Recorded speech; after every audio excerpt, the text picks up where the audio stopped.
период од 60 години, значи од 1390 до 1450, населението во Скопје е доминантно муслиманско, станува доминантно муслиманско.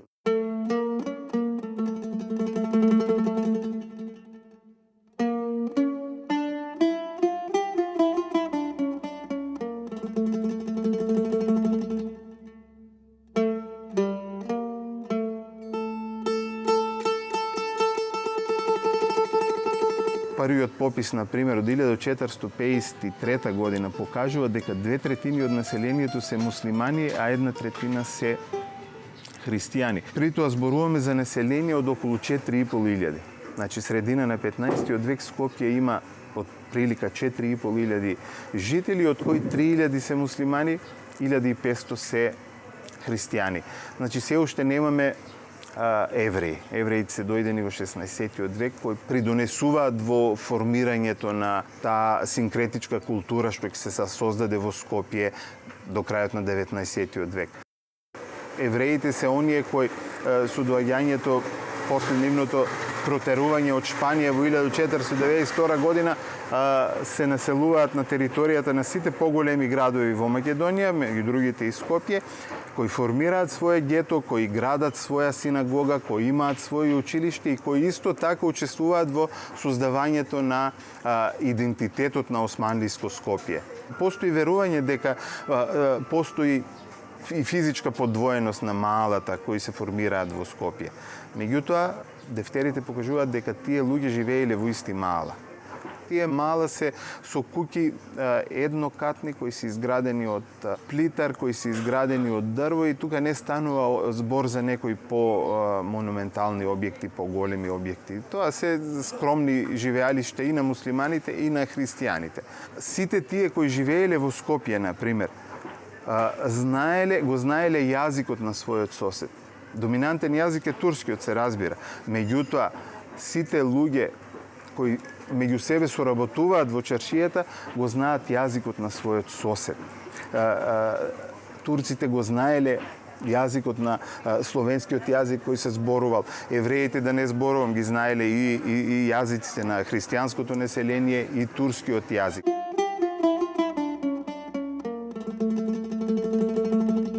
Во 1569 година, постои запис за тоа, во Скопје постоела книжара на Кара Трифун, во кој можеле да се купат христијански книги. И тука познатиот печатар Јаков Крајков од Камена река, кој печател во Венеција, во своите изданија пишувал дека книгите може да ги најдете во книжарницата на Кара Трифун во Скопје. Значи, овде во ова чаршија денешна во 16 век постоела книжара во која можеле да се купат христијански книги. Во овој дел продолжила да постои таа христијанска традиција без разлика на доминацијата на исламската култура, на исламското население, значи кое му дава на Скопје османлиско ориентален изглед.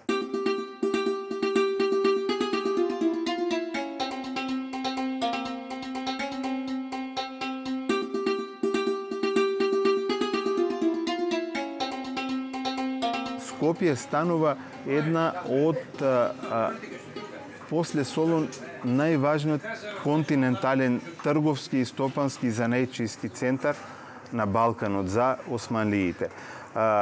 Сета трговија која се одвива, например, на Балканот, поминува низ Скопје. Врската на Дубровник со Солун, на Дубровник со Цариград, односно со Истанбул, оди преку Скопје. Кон крајот, значи, на 15 век, 1475 година, дубровчаните веќе назначуваат така наречени конзули во Скопје, односно представници на Дубровничката република кои се грижат за трговците дубровнички во Скопје. Започнувајќи од крајот на 15 век, па се до спалувањето на Скопје 1689 година, дубровчаните, 1/4 од вкупниот број на дубровничките трговци се лоцирани во Скопје и нивното седиште е Куршумлијан.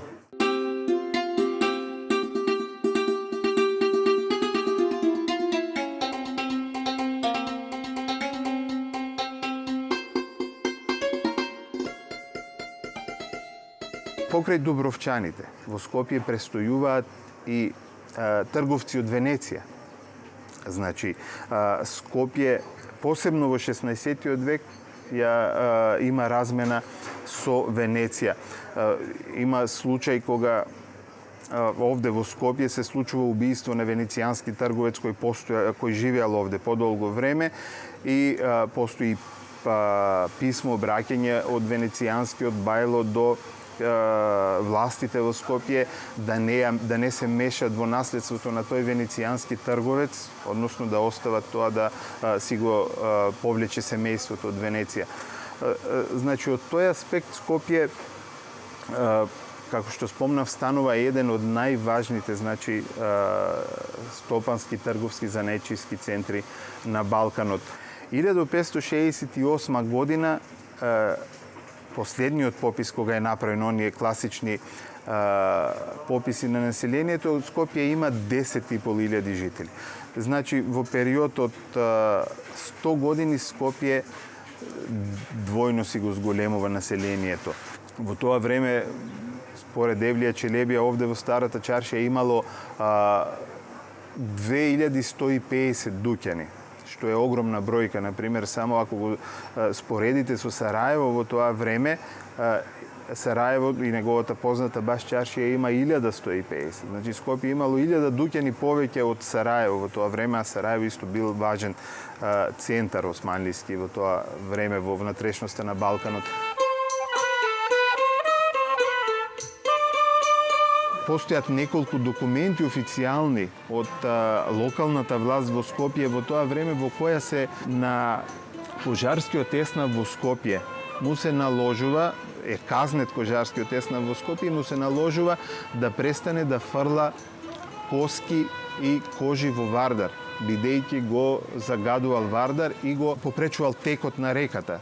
Значи, во тоа време таа градска управа во Скопје имала условно да кажам и некоја еколошка, нели, комисија која се грижела за хигиената и за чистотата во Скопје.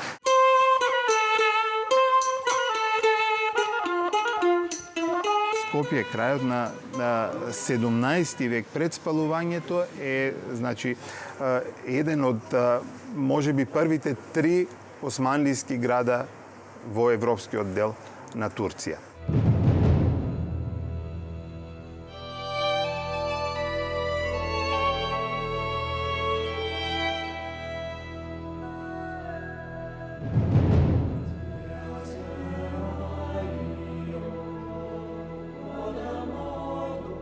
Во големата австро-турска војна која почна од 1683 година и трае до 1699 година, Скопје е освоено од австријските војски 1689 година од страна на генералот Пиколомини. Освојувањето на Скопје од страна на австријците се претпоставува дека било олеснато и поради тоа што во тоа време во околината на Скопје и во Куманово дејствуваат во станиците на Карпош.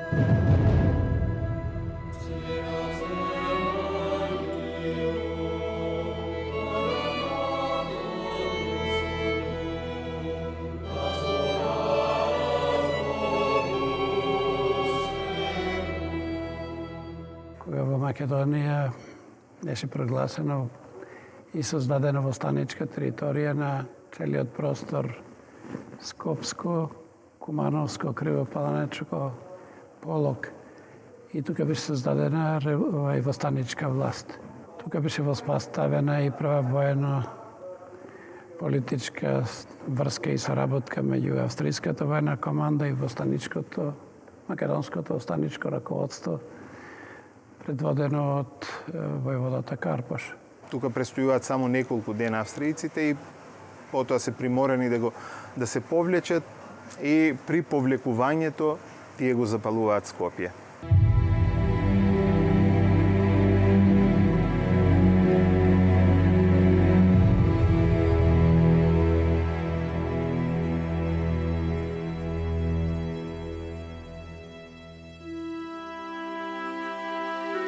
Значи во тоа време во едно писмо упатено до царот Леополд, Пиколомини Скопје го споредува со Прага.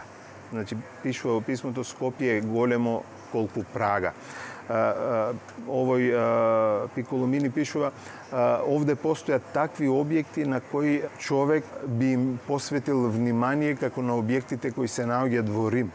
Значи овдешните овие објекти тој ги споредува со објектите во Рим. Меѓутоа спалувањето на Скопје е една ужасна трагедија за градот, една од многите кои ги доживува во својата историја, бидејќи после спалувањето на Скопје, значи 1689 година, Скопје не успева да се подигне и да го достигне тоа ниво што го имал во 17 век, се до втората половина на 19 век. Сеќавањата во врска со пожарот од 1689 се поврзани со потеклото на населението во градот. Значи од каде се дојдени, кога се дојдени и исто така за просторот, големината на градот, но исто така и местото на каде што бил лоциран град. Но најмногу се застапени сеќавањата поврзани со потеклото на населението. Така многу семејства муслимански и христијански во 19 век, крајот на 19 век, почетокот на 20 век, гајале сеќавање дека нивните семејства не се постари од 200 години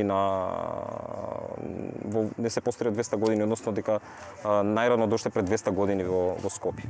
При навлегувањето на австријците, голем дел од муслиманското население, жителите во Скопје бегаат и се повлекуваат на југ. Одат во Солун, во Цариград и добар дел од нив веќе не се ни враќаат во Скопје. Така во Истанбул се формирало Ускуп Мало, кое постоело во 17 век и кое било ствари формирано од бегалците муслимани од Скопје.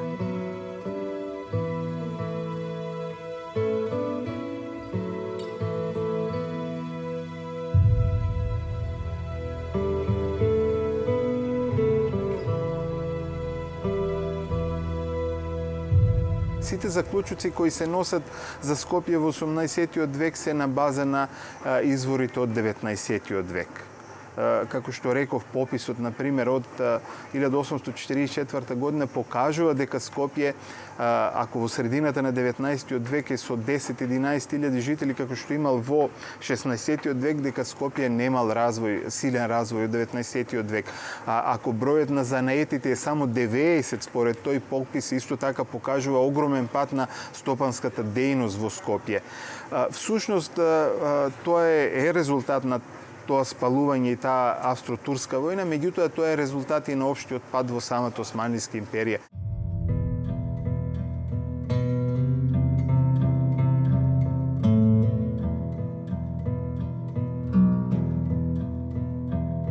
Моментот кога Скопје започнува повторно да си ја враќа, условно да кажам, старата слава, се танзиматските реформи во Османлиската империја кои започнуваат со 1839 година.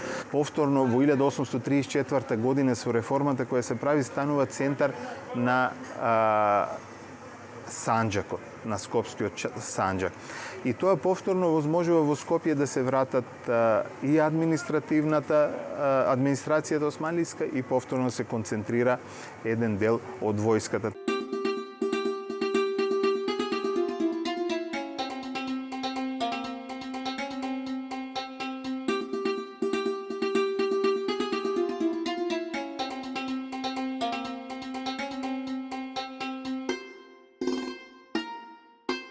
В 19 век, почетокот и натаму е период кога Скопје доживува голем прилив на христијанско население од околните села, бидејќи движењето веќе не е толку ограничено.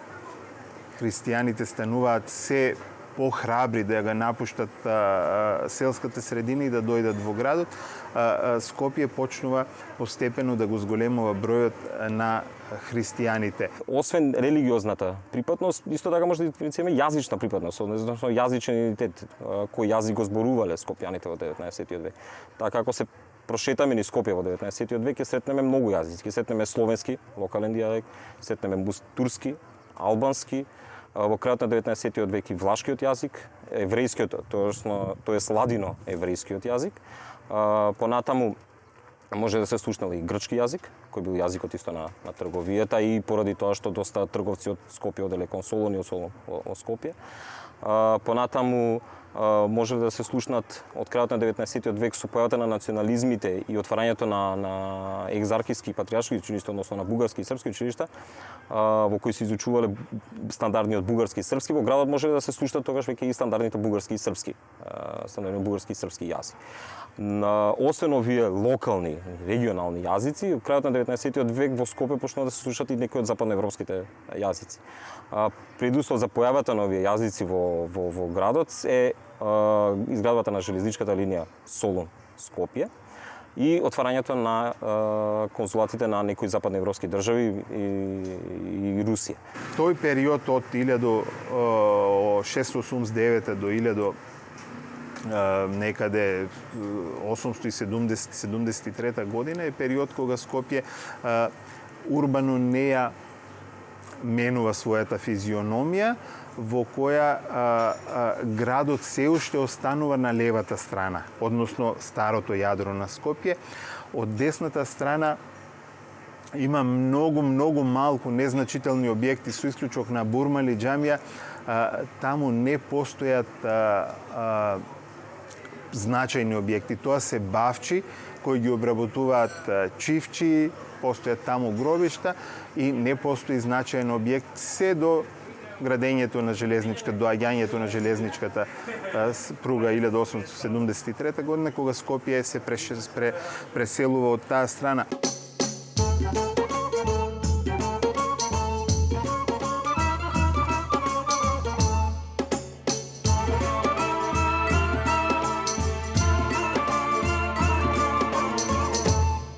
Кога Отоманската империја гради во 70-тите години од 19 век, кога гради железничка пруга, со таа пруга Скопје се умрежува и повторно станува некаков локален центар, империјален, со што се дава зародиш за формирање на овој град денес. Градењето на железничката станица ќе услови да голем дел на населението почне да се префрлува од другата страна на реката Вардар и да градат таму објекти.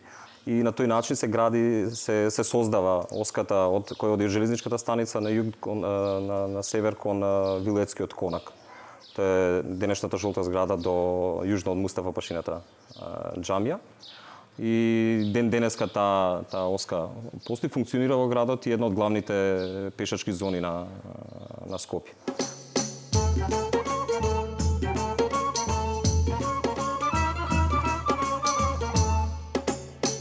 Друга важна оска која условува развојот на градот е по кеот на реката Вардар, по денешниот кеј на реката Вардар, и таа оди во правец запад исток. Исто така таа ќе условува понатамошниот развој на градот и ширењето на запад преку изградата на Дебар Мало, Буњаковец и исто преку населбите кои одат во правец на денешната населба Кисела вода. Таа страна останува доминантно христијанска. Значи, муслиманите никогаш не преминале од десната страна на Вардар. Иако, например, во 1883 година во Маџир Мало, кој е изграден од периодот после Берлинскиот конгрес 1878 година, кога доаѓа голем број бегалци од север, и изградена, например, уште една џамија, Фаик Пашината џамија во Маџир Мало. Муслиманското население, со исклучок на Маџир Мало, каде што доаѓаат бегалци муслимани, од север некогаш не била привлечна страна за муслиманите. Со исклучок на неколку објекти кои се направени и после втората половина на 19-тиот век на таа страна, повторно сета власт и сета концентрација на управувањето на османлиската локална власт е на левата страна од Вардар, односно тука е направен и конакот на Валијата, нели, кој ден денес постои. Бројот на џамии варира во текот на 19 век, но ајде ако земеме нека бројка приближно може да кажем дека околу 20 џами секогаш постојат во градот во овој период, додека сакрални објекти за христијанското население во почетокот на 19 век се само два. Тоа е црквата Свети Димитрije и црквата Свети Спас. И така ги биде ситуацијата се до 1835 кога се гради црквата Света Богородица.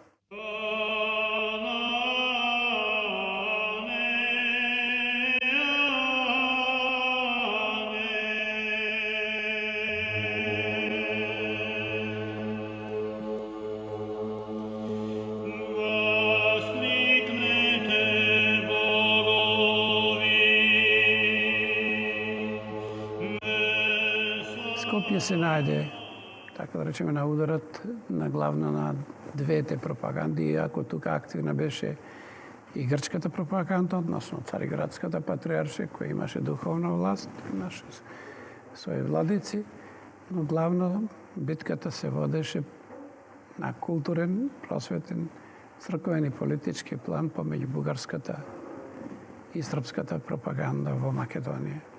Србија успеа да издейства поставување на српски владика во Скопје, тоа е Фирмилијан, и со тој начин се стекна српската пропаганда се легитимитет за понатаму поактивно и поагресивно действување во Македонија.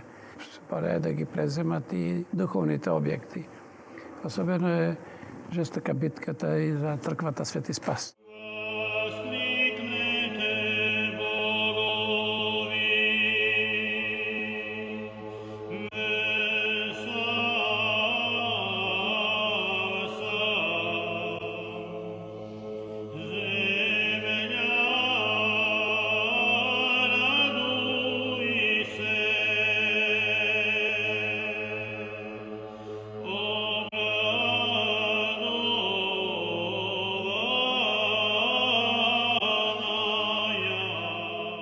Четвртиот религиозен објект за православните христијани, зборуваме, е изграден почетокот на 20 век, поточно во 1902 година, и тоа е црквата Свети Мина.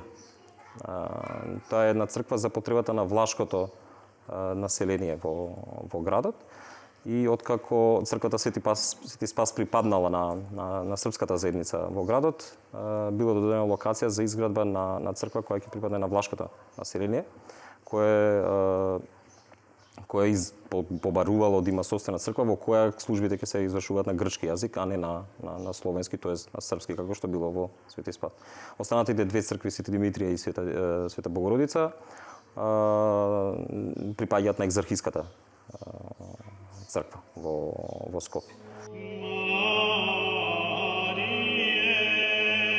Уште еден објект религиозен на христијаните кој овој пат на католиците, тоа е католичката црква, која денеска не постои, а се наоѓа на локација каде што блиску до споменикот на Мајка Тереза и спомен куќата на Мајка Тереза во центарот на Скопје.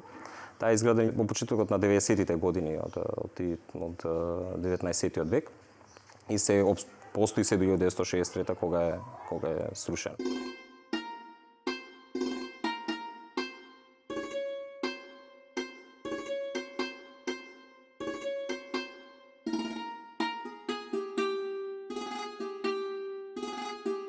Скопје во 19 век камениот мост го викале едно камени мост или едноставно мост, бидејќи бил единствениот мост во градот. Подоцна, со појавата на национализмите, камениот мост почнува да добива и други имиња. Во случајот со српската пропаганда на територијата на Македонија, отварањето на српските училишта и развојот на српската историографија, почнува да го поврзуваат камениот мост со Душановиот период, со царот Стефан Душа од 14 век. Така одредени српски автори почетокот на 20 век го нарекуваат Душанов мост, дури испомнуваат во своите книги дека и самиот народ скопјаните го нарекувале Душанов мост. Иако самите српски автори неколку деценија две пред тоа не го спомнуваат името Душанов мост за камениот мост.